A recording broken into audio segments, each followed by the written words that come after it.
A new week on a mental health break, and I'm excited to bring in a fellow incubator program company that I'm with. She'll be on that entrepreneur show, but like Harry, you met him already. She has a mental health journey to share. So thank you so much for joining me. Yeah, thanks for having me. I'm excited to bring her on, but before I ask her to introduce herself, I need to show love to our show sponsor, Tampa Counseling and Wellness. They've just added a bunch of new services to offer to you, so be sure to head to tampacw.com to book a consultation today. But this show's all about you. Share why you're here today. Yeah, awesome. Well, thanks for having me. I wanted to share a little bit about, I have a flower company, but I kind of got into that through my mental health kind of journey here. And so it originally started, I kind of was working in this crazy advertising world, which I thought was what I loved to do. And it was awesome, and I got to be really creative with it.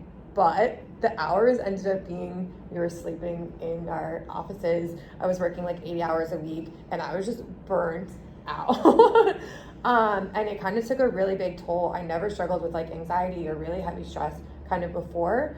And it led me into having these crazy anxiety attacks. And I didn't even kind of know what they were at first. Right. And I had a really bad one time. And my mom thought I was having like a heart attack. She was like, what is happening? And so at that point I was like, I need to reevaluate kind of what I'm doing, where I'm working, how I'm going about my day-to-day life and routine, and get myself back on track and focus more with like my own mental health and emotional health and like well-being, and stop kind of working the grind, right, as we all do, and really just focus more on myself again and my own like priorities.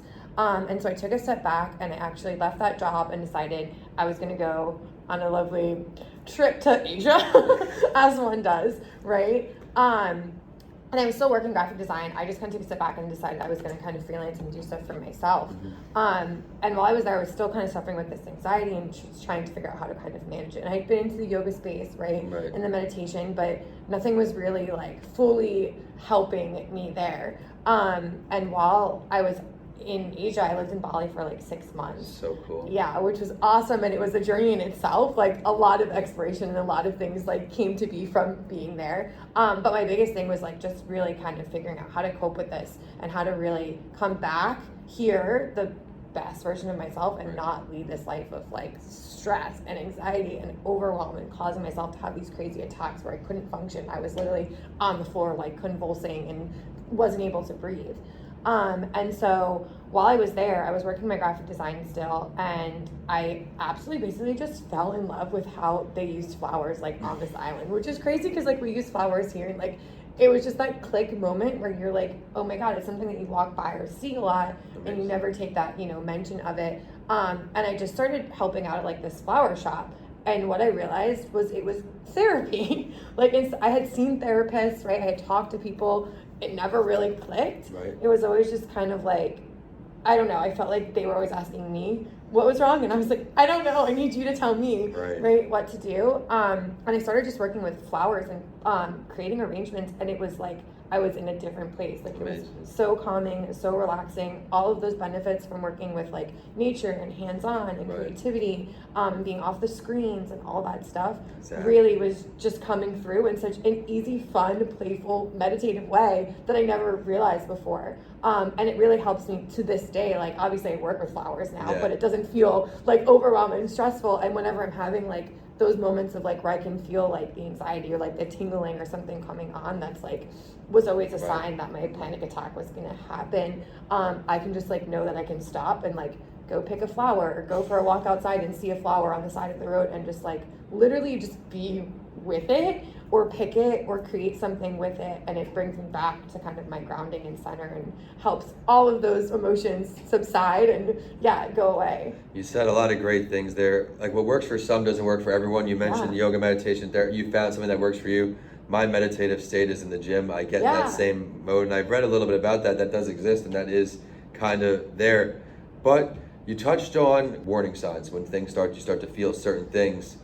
Now, what do you do when you feel those things? What are some things that you do to help everybody else out there who may be going through something similar? Yeah, for sure. So I think prior, like I would just keep going, right? Like I would feel them, but like I wouldn't stop. I was like, I'm overwhelmed, I'm anxious, like I get really tingly in my hands. That's like kind of one of my telltale signs that I know, like I'm like, okay, slow down. And now when I feel that coming on, I know to just step away, like no matter what's going on. If I have a call, if I have some, like I know I need to take, if it's 5 minutes to just literally like go walk outside and touch a tree or see it, you know, a plant or something there, or just like take that moment to myself to reconnect and really just like focus and relax. I know it's more beneficial later on than like just to keep going and force myself into, you know, this crazy state that I'm going to suffer more in the long run. I resonate with that a lot. Taking breaks when I feel overwhelmed, just walk. I'm a big advocate for taking walks. Yeah. I'll go outside, even here I think, I'll walk through the courtyard and just wrap around the building and come back in. Yeah, it's beautiful.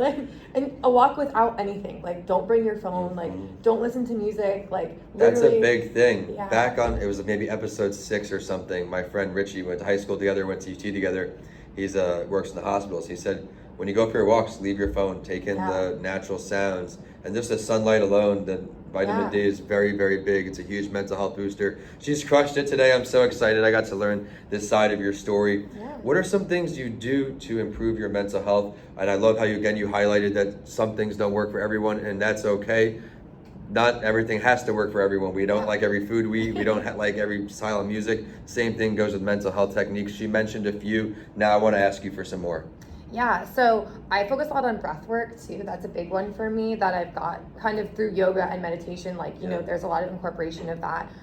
So I try and do a lot of breathing, as well as sound healing is a huge thing. Let's talk a little bit about that, sound healing. Yeah, so I go to a lot of sound baths. So like sound bowls is like a really big thing that you can kind of utilize that people put on. Like there's practitioners who specialize in sound healing, and it's all different kinds of instruments, bowls. You can also listen to it like every night before I go to sleep. I put it on because it just helps to bring me, you know, back down and ground like at the end of a crazy day to get a good night's sleep. But I had a really hard time like just sitting there meditating in silence. I do as well. And yeah, I feel like a lot of people do, and you feel like you're more frustrated as someone who like likes to be good at everything. Right, and like do the best they can. I was like, this isn't working. And with the sound, it really helps. Like the vibrational waves just really help to realign your whole body. And even if you don't feel like you're meditating, it's helping you regardless if you feel it or not, because the different frequencies and stuff help to just balance out all those different elements in your body. Getting to that state in a way that works best for you. Is there a certain app that you use or something that you can pay forward? Yeah, so I use Insight Timer. It's like has all different kinds of meditations. I do like a morning meditation on it. It's free, paid, whatever you want. But yeah, it's awesome. I live it every day. I love it. Well, thank you for offering that. You've offered so much to us. Where can we say hello online? Yeah. And I'm going to actually backtrack a sec, give a little preview to that entrepreneur show. You briefly touched on your business. I want to show some love to that as we are meeting here in the incubator program. Yeah, for sure. So I have a flower arranging workshop company called The Roaming Petal. And essentially what we do is we teach people how to play with flowers, create their own arrangements for themselves, for their friends and family, for all different kinds of beautiful, fun events. We incorporate mindfulness and kind of the relaxation, but also the fun aspect of education and fun with the flowers. So you can find us literally at our website is theroamingpetal.com, or you can DM us on Instagram at The Roaming Petal. I think it's such an excellent example of finding a niche, like so niche, and now she's blowing up. A lot of good things to come. And the show is at a mental health break, and I am at Vincent A. Lancey. Be sure to head to the Vincent A. Lancey page on YouTube under the Mental Health Break podcast, because this video will be going live after the audio. And with that, we are signing off today in the Loth Center. Thank you so much for coming on. Thanks for having me.